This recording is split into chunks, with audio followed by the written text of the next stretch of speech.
Shalom jemaat Tuhan, khususnya sidang jemaat JSJA Bukit Sion Mangsang. Kembali kita akan mendengarkan kebenaran firman Tuhan dalam momen Paskah, momen di mana kita merasakan sukacita yang luar biasa, momen di mana kita merayakan kemerdekaan kita karena Yesus telah bangkit mengalahkan maut. Nah, Bapak Ibu Saudara sekalian, sebelum kita lebih lanjut masuk dalam penggalian kebenaran akan firman Tuhan, alangkah baiknya terlebih dahulu kita akan memulai firman Tuhan ini di dalam doa. Mari kita bersatu dalam doa. Allah Bapa kami yang baik, kami mengucap syukur buat kasih Tuhan yang begitu luar biasa dalam kehidupan kami. Terima kasih jika Engkau Allah yang telah mati bagi kami, namun pada hari yang ketiga Engkau Allah yang telah bangkit mengalahkan maut. Itu sebabnya kami adalah umat-umat yang bersuka cita, umat-umat yang telah dimerdekakan oleh darah Kristus. Untuk itu Tuhan Yesus, kami dalam momen Paskah ini hendak mendengarkan kebenaran firman Tuhan. Engkau Allah yang bekerja melalui kebenaran firman Tuhan ini mendewasakan kami, membangkitkan iman kami melalui kebenaran firman Tuhan yang akan kami dengarkan. Dalam nama Tuhan Yesus Kristus, kami siap mendengarkan kebenaran firman Tuhan. Amin. Bapak Ibu Saudara sekalian yang terkasih dalam nama Tuhan Yesus Kristus, pada kesempatan yang baik ini saya akan membawakan suatu kebenaran firman Tuhan dengan judul Perempuan dan Naga. Nah, kebenaran firman Tuhan ini tentunya tidak asing lagi bagi kita, terambil dari kitab Wahyu, tepatnya di dalam Wahyu 12 ayat 1 sampai 18. Nah, Bapak Ibu Saudara sekalian, melihat atau mendengar kabar-kabar atau situasi yang sedang terjadi pada saat ini, ada banyak isu, ada banyak kabar-kabar, ada banyak ajaran-ajaran yang kita dengar bahwasannya kedatangan Tuhan semakin dekat. Nah, Bapak Ibu Saudara sekalian, tidak salah jika memang kita mengatakan bahwasannya kedatangan Tuhan semakin dekat. Namun ada banyak pemahaman-pemahaman teologi di luar sana yang mungkin kita perlu lebih bijaksana dalam menyaring kebenaran firman Tuhan, karena ada beberapa orang yang mengaitkan kasus corona ini dengan angka 666, ada juga yang mengatakan ini antikristus dan lain sebagainya. Bapak Ibu Saudara sekalian, maka di kesempatan yang baik ini saya rindu menyampaikan kebenaran firman Tuhan terkait dengan kitab Wahyu, yaitu perempuan dan naga, dalam kaitannya dengan kasus yang sedang terjadi di dunia ini. Bapak Ibu Saudara sekalian, kitab Wahyu merupakan kitab yang sangat unik sekali Bapak Ibu Saudara sekalian. Kenapa saya katakan demikian? Karena kitab Wahyu ini terdiri dari 3 jenis penulisan, yaitu yang pertama adalah apokaliptik. Itu kalau kita bisa melihat ada gambaran seperti binatang yang keluar dari dalam laut, binatang yang keluar dari dalam bumi, ada binatang yang bertanduk dan lain sebagainya. Itu merupakan satu gambaran dari jenis penulisan apokaliptik. Dan itu jika kita melihat di perjanjian lama juga kita dapati di kitab Daniel dan Yehezkiel, Bapak Ibu Saudara sekalian. Itu jenis penulisan yang pertama. Yang kedua, jenis penulisan Wahyu itu sendiri adalah nubuat. Dan yang terakhir adalah surat kiriman. Dari mana kita tahu itu adalah surat kiriman? Karena jelas tertulis di dalam kitab Wahyu kepada ke-7 jemaat. Ada berapa jemaat? Ada 7 jemaat: Efesus, Smyrna, Philadelphia, Laodikia, dan yang lain-lain. Itu menandakan bahwasannya Wahyu ini merupakan jenis kitab surat kiriman, Bapak Ibu Saudara sekalian. Jadi sangat unik sekali jika kita mau membahas kitab Wahyu itu sendiri. Namun kita harus memahami benar sebelum kita menafsirkan kitab Wahyu ini, Bapak Ibu Saudara sekalian, sehingga kita tidak sembarang tafsir. Nah, pada sebagian orang ketika membaca kitab Wahyu ini, ada beberapa orang yang justru mengalami ketakutan ketika membacanya. Ketika mereka membaca binatang yang keluar dari dalam bumi, binatang yang keluar dari dalam langit. Jadi Wahyu ini seperti kitab yang tertutup rapat, karena ketika kita membacanya yang pertama, aduh seram gitu ya. Itu yang pertama. Yang kedua, ada juga orang yang karena tidak memahami kitab Wahyu itu sendiri, akhirnya malas membacanya jadinya gitu kan, karena tidak paham apa maksudnya ini perempuan dan naga, apa maksudnya ini binatang yang bertanduk, apa maksudnya ini sangkakala, materai dan segala macam yang ada di kitab Wahyu, sehingga banyak orang yang tidak memahaminya, sehingga mereka akhirnya enggan untuk mempelajari kitab Wahyu itu lebih dalam. Namun perlu kita ketahui jemaat Tuhan, bahwasannya jika kita melihat pendahuluan dari kitab Wahyu itu sendiri, coba kita perhatikan di dalam Wahyu pasal yang pertama ayat yang ketiga, di sana jelas dikatakan bahwa berbahagialah mereka atau ia yang membacakan dan mereka yang mendengarkan kata-kata nubuat ini. Jadi ada ucapan berbahagialah ketika mereka atau orang-orang yang membaca, merenungkan kebenaran firman Tuhan yang terdapat dalam kitab Wahyu ini. Jadi Bapak Ibu Saudara sekalian sidang jemaat Tuhan tidak perlu harus takut ketika membacanya, tetapi firman Tuhan dengan jelas mengatakan berbahagialah. Kenapa Yohanes menulis di pembukaan dari kitab Wahyu itu sendiri untuk jemaat atau orang-orang Kristen yang tersebar di Asia Kecil pada saat itu? Kenapa Yohanes sendiri mengatakan untuk mereka berbahagia, Bapak Ibu Saudara sekalian? Kenapa? Karena ada banyak orang-orang Kristen mula-mula yang tersebar, khususnya orang Kristen yang tersebar di Asia Kecil pada saat itu. Mereka mengalami penderitaan, mereka mengalami ancaman, mereka hidup di dalam bahaya, Bapak Ibu Saudara sekalian. Mereka tidak bisa menjual, membeli. Jadi benar-benar kehidupan mereka sangat-sangat menderita. Itu yang terjadi. Itulah yang melatar belakangi kitab Wahyu ini. Ada banyak orang-orang Kristen mula-mula yang mengalami penderitaan luar biasa. Tetapi Yohanes datang dengan menulis surat Wahyu atau kitab Wahyu ini. Meskipun dengan gambaran-gambaran jenis apokaliptik, tetapi itu tidak membuat mereka bingung, Bapak Ibu Saudara sekalian. Karena apa? Mereka cukup akrab, mereka cukup dekat dengan gambaran-gambaran yang seperti itu. Tetapi inti kebenaran firman Tuhan dalam kitab Wahyu ini, Yohanes hendak mengatakan, Bapak Ibu Saudara sekalian, untuk mereka berbahagialah. Karena apa? Kristus menang. Itu berarti bahwasanya gereja menang, iblis kalah. Itu yang hendak dibagikan oleh Yohanes dalam penjabaran kitab Wahyu ini, Bapak Ibu Saudara sekalian. Berbicara mengenai penderitaan, Bapak Ibu Saudara sekalian, apa yang kita alami sekarang ini sepertinya belum ada apa-apanya. Kenapa saya katakan demikian? Mungkin karena kita stay at home begitu ya. Akhirnya kita udah kangen sama teman-teman, udah pengen ngumpul-ngumpul, udah pengen jalan-jalan, kayaknya menderita. Sebenarnya ini belumlah penderitaan, Bapak Ibu Saudara sekalian. Iya, nggak bisa dipungkiri. Mungkin ada juga akhirnya perusahaan kita yang lockdown atau akhirnya menutup perusahaannya. Mungkin ada juga yang akhirnya terganggu untuk dalam mencari kebutuhan hidup sehari-hari. Benar, Bapak Ibu Saudara sekalian. Namun jika dibandingkan dengan pergumulan Kristen, orang Kristen mula-mula di abad-abad pertama, Bapak Ibu Saudara sekalian, mereka penderitaannya teramat sangat luar biasa. Mereka dianiaya dari dua pihak. Yang pertama dari orang Yahudi sendiri, yang satu suku, satu bangsa dengan mereka.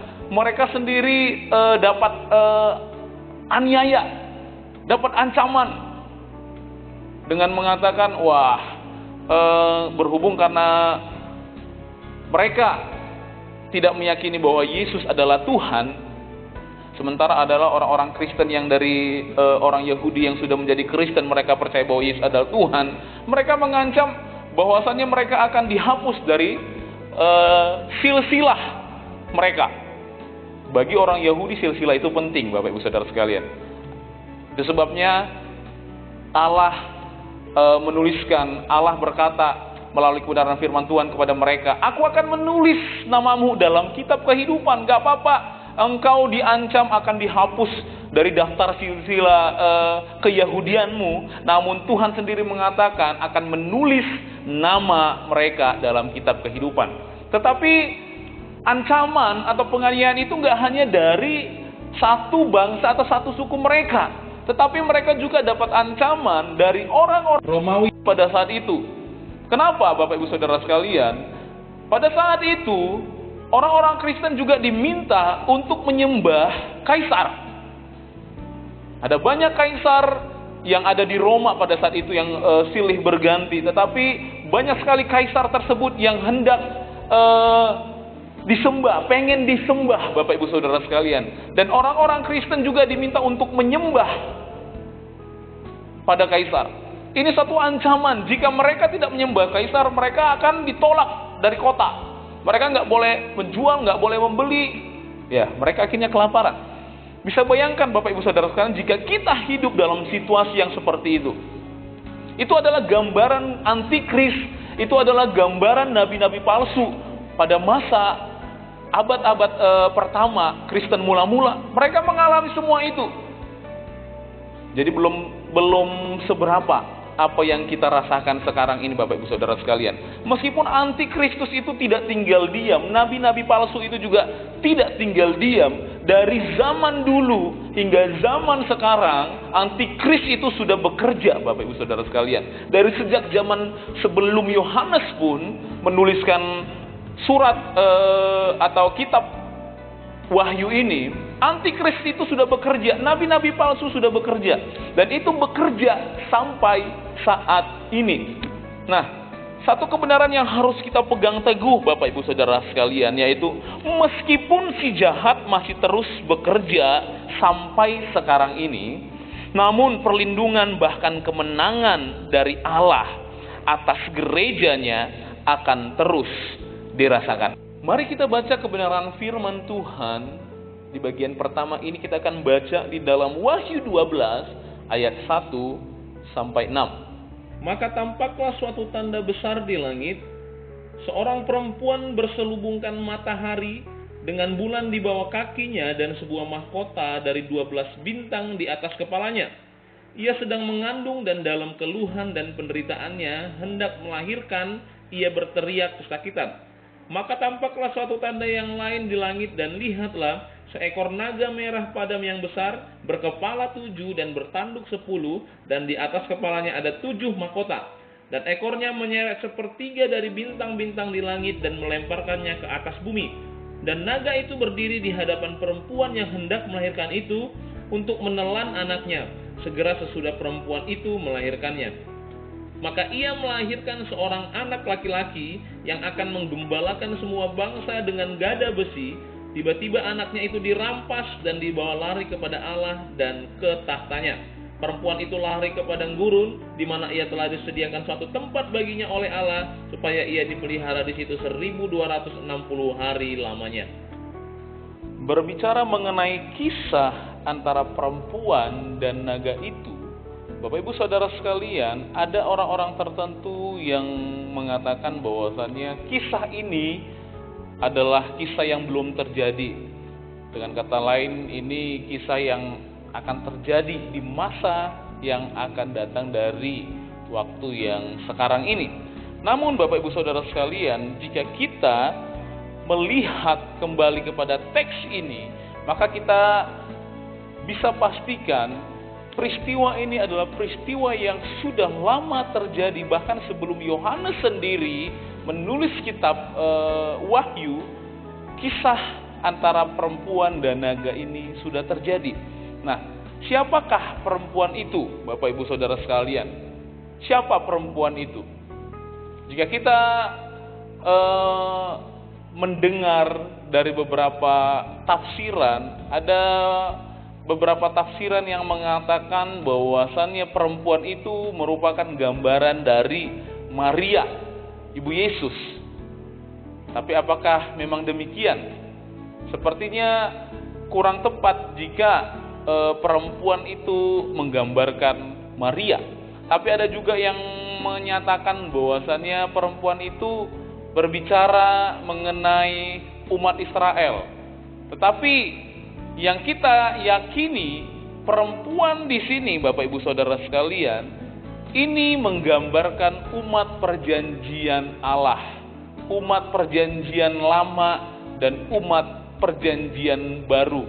Dari mana kita dapat mengetahui bahwasannya ini adalah gambaran dari umat perjanjian lama dan umat perjanjian baru? Jika kita melihat, Bapak Ibu Saudara sekalian, alasannya yang pertama adalah karena iblis menyerang umat Allah dari sejak kejatuhan manusia pertama ke dalam dosa, dan dia masih terus menyerang umat Allah sampai kepada akhir zaman. Jadi dari perjanjian lama sampai kepada perjanjian baru, iblis terus menyerang umat pilihannya. Jadi ini salah satu alasannya. Alasan yang kedua, jika kita melihat teks dari pasal 12 itu, Bapak Ibu Saudara sekalian, kita melihat di sana perempuan itu memiliki mahkota 12 bintang. 12 bintang itu mewakili umat Allah. Jika kita lihat di perjanjian lama, 12 bintang itu menggambarkan 12 suku Israel. Jika kita melihat ke perjanjian baru, 12 bintang itu juga menggambarkan 12 murid Yesus. Jadi angka 12 itu sendiri adalah menggambarkan atau simbol dari umat Allah. Jadi perempuan di sini jelas sekali adalah umat perjanjian lama dan umat perjanjian baru. Apa yang kita dapatkan dari kisah antara perempuan dan naga ini, Bapak Ibu Saudara sekalian, menarik sekali. Jika kita jika kita mengamati kisah antara perempuan dan naga ini, ada banyak sekali pelajaran yang bisa kita dapatkan dari kisah ini, Bapak Ibu Saudara sekalian. Yang pertama, yang perlu kita ketahui adalah kekalahan naga itu adalah isu lama yang akan terus berulang sampai akhir zaman. Coba kita baca kembali ayat yang ketiga dari pasal ke-12 kitab Wahyu. Firman Tuhan menjelaskan tentang naga itu. Naga itu berwarna merah. Hal itu melambangkan perang. Karena warna merah itu sendiri adalah warna perang, Bapak Ibu Saudara sekalian. Dan perlu kita perhatikan, binatang itu dilukiskan memiliki kepala 7, bertanduk 10, dan memiliki 7 mahkota di atas kepalanya. Nah, angka-angka ini jangan ditafsirkan secara literal, Bapak Ibu Saudara sekalian. Maksudnya jangan ditafsirkan ya segitu angkanya ya segitulah, ditafsirkan secara langsung seperti itu, Bapak Ibu Saudara. Nah, kita harus paham untuk menafsirkan kitab Wahyu, khususnya untuk melihat angka-angka tersebut, kita harus tahu makna dari angka-angka tersebut bagi orang Yahudi. Karena ayat firman Tuhan ini ditulis kepada orang-orang Kristen mula-mula yang kebanyakan adalah orang-orang Yahudi yang menyebar di berbagai penjuru, khususnya di daerah Asia Kecil pada saat itu. Nah, angka-angka itu harus ditafsirkan dari sudut pandang orang Yahudi sendiri. Nah, jika kita melihat angka 7 itu berarti lengkap, Bapak Ibu Saudara sekalian, ya. Angka 10 itu berarti angka penuh dari angka desimal. Jadi apa maksud dari gambaran naga itu yang memiliki kepala 7, bertanduk 10, itu menandakan bahwasannya naga itu memiliki totalitas dalam menaklukkan dunia, sehingga dia disebut penguasa dunia. Nah, jika kita mengamati di ayat yang ke-7 dari pasal yang ke-12 ini, kitab Wahyu ini, Bapak Ibu Saudara sekalian, kita bisa mengetahui sebelum Tuhan Yesus naik ke surga, sebelum Yesus duduk di sebelah kanan Allah Bapa, kita dapat mengetahui dari beberapa kisah di Perjanjian Lama. Sebelumnya namanya iblis itu bisa suka-suka hati mereka datang ke hadirat Tuhan, bisa langsung datang ke hadirat Allah untuk mendakwa orang-orang kudus, umat-umat pilihan Allah. Kita bisa melihat kisah ini seperti kisah Ayub, Bapak Ibu Saudara sekalian. Di Ayub yang pertama, di pasal yang ke-6, kita bisa baca bersama-sama. Di sana dikatakan, pada suatu hari datanglah anak-anak Allah menghadap Tuhan, dan di antara mereka datanglah juga iblis. Selanjutnya, Zakaria 3 ayat yang pertama, kemudian ia memperlihatkan kepadaku imam besar Yosua berdiri di hadapan malaikat Tuhan, sedang iblis berdiri di sebelah kanannya untuk mendakwa dia.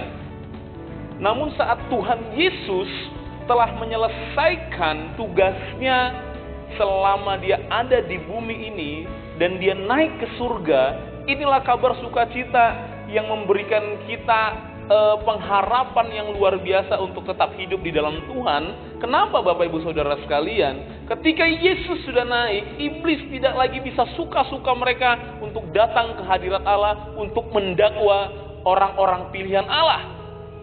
Ada Yesus yang duduk di sebelah kanan Allah Bapa untuk menjadi pembela kita. Makanya jika kita mengingat kembali kebenaran firman Tuhan di dalam minggu-minggu sebelumnya yang mengatakan, siapakah yang dapat menjauhkan kita dari kasih Kristus? Tidak ada, Bapak Ibu Saudara sekalian. Kenapa? Dia yang menjadi pembela bagi kita. Bahkan iblis sekalipun yang dulunya tugasnya memang mendakwa setiap orang-orang pilihan Allah, dia sendiri akhirnya tidak memiliki kuasa untuk mendakwa orang-orang pilihan Allah. Bukankah ini suatu kabar sukacita bagi kita semua dalam merayakan momen Paskah ini, di mana kita tahu Yesus telah bangkit dari maut, menandakan kuasa maut telah dikalahkan. Dosa merupakan penghalang utama antara kita dengan Allah. Maut saja telah dikalahkan, Bapak Ibu Saudara sekalian. Apalagi hal-hal yang lainnya. Tidak ada yang dapat memisahkan kita dari kasih Allah. Bahkan Allah sendiri Yesus sendiri maksud saya, telah menjadi pembela bagi kita orang-orang percaya. Wow, ini sukacita yang luar biasa. Dari sini kita bisa ketahui, meskipun si jahat masih terus bekerja hingga pada detik ini, Bapak Ibu Saudara sekalian, tetapi kabar sukacitanya bagi setiap kita orang-orang percaya adalah bahwasannya perlindungan Tuhan, kemenangan yang daripada Tuhan atas gerejanya, atas umat-umatnya, terus tetap bisa dirasakan oleh umat-umat pilihan Allah, terus dapat dirasakan oleh gerejanya atau orang-orang pilihan Allah. Pelajaran berikutnya yang bisa kita dapatkan dari kisah antara perempuan dan ular naga ini adalah iblis dilemparkan ke bumi, menandakan iblis kalah. Namun tidak dapat dipungkiri bahwa jemaat di bumi harus menanggung amarahnya. Mari kita baca kebenaran firman Tuhan di dalam Wahyu 12 ayat 13 sampai 14 dan ayat yang ke-17. Dan ketika naga itu sadar bahwa ia telah dilemparkan di atas bumi, ia memburu perempuan yang melahirkan anak laki-laki itu. Kepada perempuan itu diberikan kedua sayap dari burung nasar yang besar, supaya ia terbang ke tempatnya di padang gurun, di mana ia dipelihara jauh dari tempat ular itu selama 1 masa dan 2 masa dan setengah masa. Ayat yang ke-17, maka marahlah naga itu kepada perempuan itu, lalu pergi memerangi keturunannya yang lain yang menuruti hukum Allah dan memiliki kesaksian Yesus. Bapak Ibu Saudara sekalian, yang namanya peperangan, kalau kita mengingat perjuangan para pahlawan-pahlawan Indonesia baik itu di setiap daerah, baik itu pahlawan nasional, peperangan terjadi, perlawanan terjadi. Memang akhirnya Indonesia mendapatkan kemerdekaan itu, meraih kemenangan itu. Tapi Bapak Ibu Saudara sekalian, tidak dapat dipungkiri, ternyata yang namanya peperangan itu tetap memberikan dampak kepada orang-orang yang ada di sekitarnya. Nah, demikian juga ketika peperangan melawan si jahat itu Bapak Ibu Saudara sekalian, memang kita telah menerima kemenangan yang pasti oleh Tuhan. Kenapa? Kristus mengatakan di Ibrani 10 ayat 10, kita ini adalah orang-orang yang telah dikuduskan satu kali untuk selama-lamanya Bapak Ibu Saudara sekalian. Jadi kita telah merasakan kemenangan itu untuk selama-lamanya ketika kita tetap percaya dan memegang teguh iman percaya kita kepada Tuhan. Kita adalah orang-orang yang telah dimerdekakan sampai selama-lamanya. Jaminan hidup kekal itu telah diberikan kepada kita Bapak Ibu Saudara sekalian. Namun tidak dapat dipungkiri bahwasannya peperangan itu tetap memberikan dampak. Ada amarah dari si jahat yang akhirnya memberikan dampak kepada setiap orang-orang percaya. Tapi apakah akhirnya kita kalah? Endingnya memang tetap kita menang.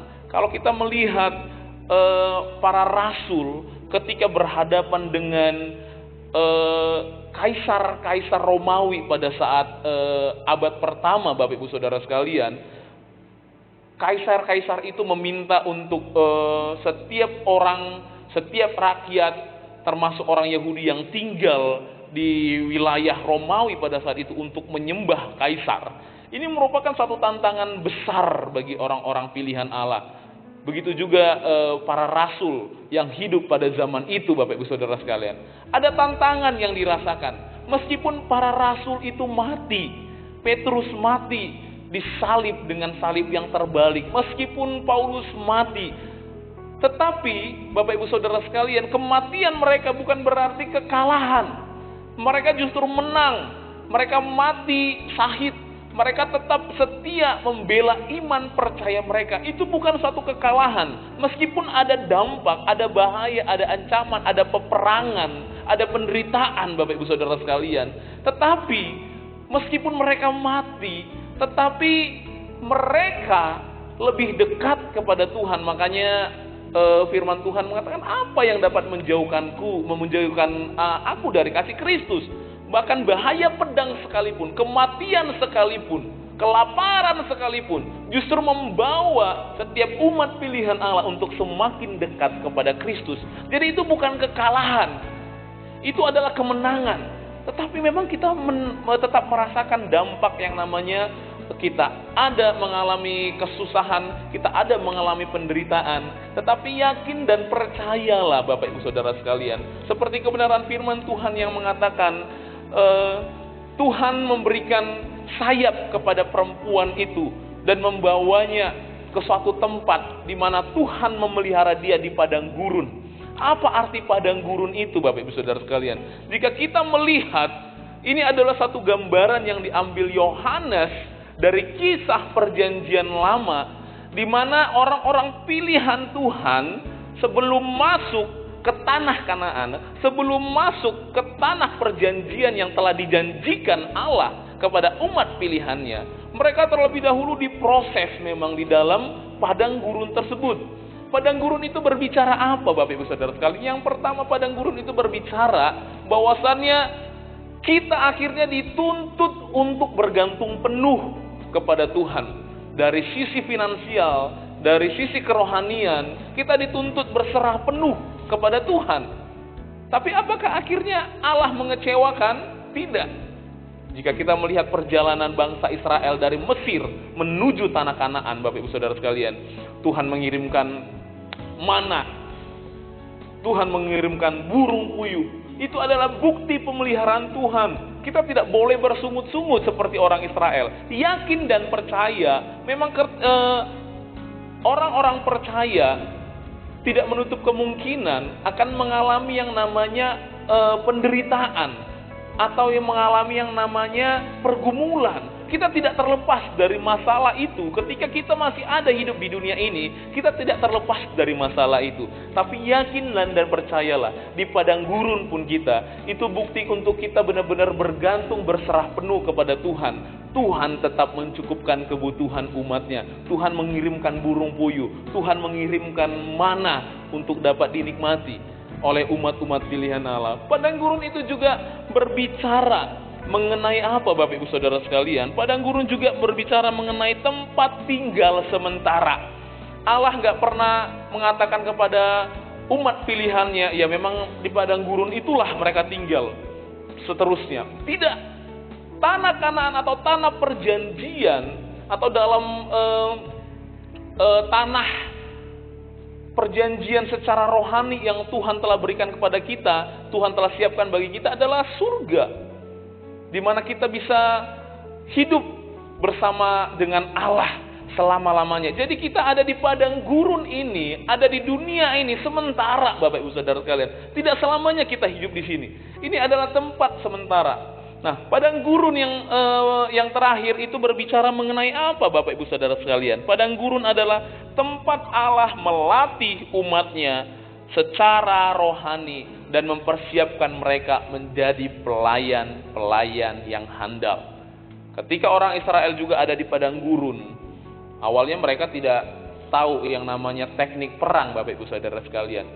Akhirnya ketika mereka ada di padang gurun kurang lebih 40 tahun lamanya, itu melatih mereka untuk menjadi orang-orang yang handal dalam teknik perang. Akhirnya ketika mereka masuk untuk merebut tanah Kanaan, tanah perjanjian itu, ada banyak raksasa-raksasa, ada orang Kanaan yang harus dilawan mereka, tetapi kemenangan demi kemenangan dapat dirasakan oleh orang Israel, dan akhirnya mereka dapat tinggal menetap seterusnya di tanah perjanjian yang Tuhan telah berikan. Bukankah demikian untuk kita, umat-umat pilihan Allah? Memang iya benar, iblis telah dikalahkan, tetapi tidak menutup kemungkinan bahwasannya setiap orang percaya tetap bisa mengalami pergumulan dan penderitaan. Tetapi kabar baiknya adalah kita selalu diberikan perlindungan Tuhan, dan kemenangan yang daripada Tuhan tetap bisa kita rasakan. Pelajaran yang terakhir yang bisa kita dapatkan dari kisah perempuan dan naga ini, Bapak Ibu Saudara sekalian, yaitu bersukacitalah, karena kita adalah umat-umat yang telah dimerdekakan. Kita adalah umat-umat yang telah menang. Bersukacitalah dan naikkanlah pujian, sorak-sorak kemenangan bagi Allah kita. Coba kita baca kebenaran firman Tuhan, masih dalam Wahyu pasal yang ke-12 ayat yang 10 sampai 12. Dan aku mendengar suara yang nyaring di surga berkata, sekarang telah tiba keselamatan dan kuasa dan pemerintahan Allah kita dan kekuasaan Dia yang diurapinya, karena telah dilemparkan ke bawah pendakwa saudara-saudara kita yang mendakwa mereka siang dan malam di hadapan Allah kita. Dan mereka mengalahkan Dia oleh darah anak domba dan oleh perkataan kesaksian mereka, karena mereka tidak mengasihi nyawa mereka sampai ke dalam maut. Karena itu bersukacitalah, hai surga, dan hai kamu sekalian yang diam di dalamnya. Celakalah kamu, hai bumi dan laut, karena iblis telah turun kepadamu dalam geramnya yang dahsyat, karena ia tahu bahwa waktunya sudah singkat. Jadi hal apa lagi, Bapak Ibu Saudara sekalian, yang membuat kita akhirnya tidak bersukacita datang kepada Tuhan? Hal apa lagi yang membuat kita akhirnya menjauhkan diri daripada Tuhan? Biarlah di momen Paskah ini, lewat kemenangan yang telah dinyatakan oleh Yesus Kristus Tuhan kita, kita menjadi orang-orang yang bersukacita, orang-orang yang menyanyikan pujian kemenangan bagi Allah kita. Ingat Bapak Ibu Saudara sekalian, dari poin yang pertama sampai poin yang ketiga, apa pelajaran yang kita dapatkan? Yang pertama, bahwasannya kekalahan iblis itu merupakan isu lama yang terus-menerus terjadi sampai pada akhir zaman. Dari dulu sampai akhir zaman nanti dia tidak akan pernah merasakan kemenangan. Yang kedua, meskipun iblis kalah, tetapi tidak menutup kemungkinan kita merasakan pergumulan atau penderitaan, tetapi yakin dan percayalah perlindungan dan kemenangan daripada Tuhan pasti akan terus menyertai kita. Dan yang terakhir, jadilah orang-orang yang bersukacita, jadilah orang-orang yang menaikkan pujian kemenangan bagi Allah kita. Mari kita angkat satu pujian untuk menutup khotbah ini, yaitu pujian yang sangat sudah lama tetapi sangat memberkati kita, yang berkata, teks ini diambil, lagu ini Wahyu 12 ayat yang ke-10, itu Bapak Ibu Saudara sekalian, bahwa sekarang telah tiba keselamatan dan kuasa. Mari kita angkat pujian ini bersama-sama.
Tangan tinggi buat Tuhan.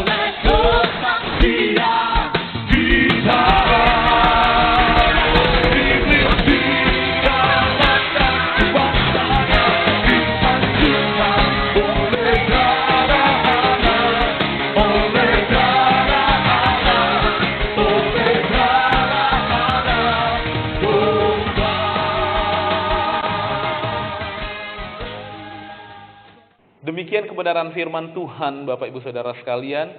Marilah kita menjadi jemaat-jemaat Tuhan yang tetap mencintai Tuhan, jadi jemaat-jemaat Tuhan yang terus merasakan kemenangan demi kemenangan, khususnya dalam momen Paskah di tahun 2020 ini. Mari kita bersatu di dalam doa untuk mengakhiri kebenaran firman Tuhan pada hari ini. Terima kasih Tuhan Yesus yang baik, buat cinta kasih Tuhan, buat pengorbanan Tuhan. Terima kasih buat kebangkitan Tuhan, yang akhirnya Tuhan sendiri telah naik ke surga menjadi pembela bagi kami, sehingga iblis tidak lagi berkuasa untuk mendakwa kami, umat-umat pilihan-Mu. Terima kasih Tuhan Yesus yang baik, dalam momen Paskah kali ini kami dapat belajar bersama-sama dari kisah perempuan dan naga yang terdapat dalam kitab Wahyu. Terima kasih Tuhan, biarlah firman Tuhan termaterai dalam hidup kami. Kami semakin berakar, bertumbuh dan berbuah di dalam Kristus. Terima kasih Tuhan Yesus yang baik. Dalam nama Tuhan Yesus Kristus kami telah berdoa dan mengucap syukur dan mengakhiri kebenaran firman Tuhan pada hari ini. Amin.